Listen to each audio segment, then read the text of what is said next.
پاکستان میں بجلی کی مسلسل بندش کے مسئلے کو حل کرنے کے لیے متبادل توانائی حاصل کرنے کا رجحان بڑھ رہا ہے۔ حمیرہ بھی ان متعدد لوگوں میں شامل ہیں جنہوں نے بجلی کی غیر موجودگی میں گھر کے آلات چلانے کے لیے شمسی پینل لگوا لیے ہیں۔ پہلے بہت مشکل تھی تو گزارا نہیں تھا ہوتا، گرمی بہت زیادہ ہے نا، اس کی وجہ سے سارا دن بچے بھی آرام سے سوتے ہیں اور سکون کے ساتھ، لائٹ بھی چلتی ہے اور پنکھا بھی چلتا ہے اور کھانا بھی آرام سے بن جاتا ہے، گرمی نہیں لگتی اور رات کو بھی سارا دن سکون رہتا ہے، سارا دن چلتا ہے پنکھا اور پوری رات لائٹ چلتی ہے۔ پاکستان کو شمسی توانائی کے فوائد کا علم ہے۔ حکومت کا ارادہ ہے کہ بھاولپور کے نزدیک ایک شمسی توانائی پارک بنائے جس سے توانائی کی ضرورت پورا کرنے میں کافی مدد ملے گی۔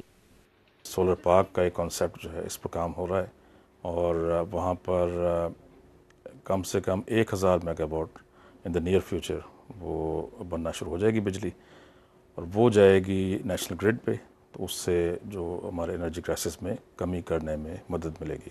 پاکستان جیسا ملک جہاں پر اتنی زیادہ سولر انرجی اویلیبل ہے، this is one of the best solutions.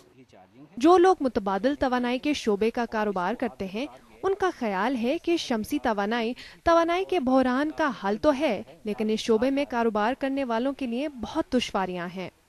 Government نے جو ہے نا اس پہ دوبارہ جو ہے وہ ٹیکسز امپوز کر دیے ہیں اور جو 28 سے 30% امپیکٹ ڈالتے ہیں نا، اس کی وجہ سے جو ہے وہ عام آدمی کی جو ہے نا یہ پہنچ سے جو ہے یہ باہر نکل گیا ہے۔ ہم کار خریدنا چاہیں تو مائکرو فنانس اویلیبل ہے، موٹر سائیکل لینا چاہیں، گھر کی کوئی آئٹم لینا چاہیں، سب پہ جو ہے نا وہ گورنمنٹ کی اور بینکوں نے لوگوں کو فیسیلیٹیٹ کیا ہوا ہے، لیکن سولر پہ کوئی مائکرو فنانس اویلیبل نہیں ہے۔ پاکستان میں اب بھی تقریباً 8000 ایسے گاؤں ہیں جو نیشنل گرڈ سے منسلک ہی نہیں۔ پاکستان میں قدرتی وسائل ہیں اور نجی اور حکومتی ادارے شمسی توانائی کو نیشنل گرڈ سے جوڑنا بھی چاہتے ہیں، لیکن دیکھنا یہ ہوگا کہ مستقبل قریب میں کیا دور دراز علاقے بھی اس سے فائدہ اٹھا سکیں گے یا نہیں۔ نوشین عباس، BBC نیوز، اسلام آباد۔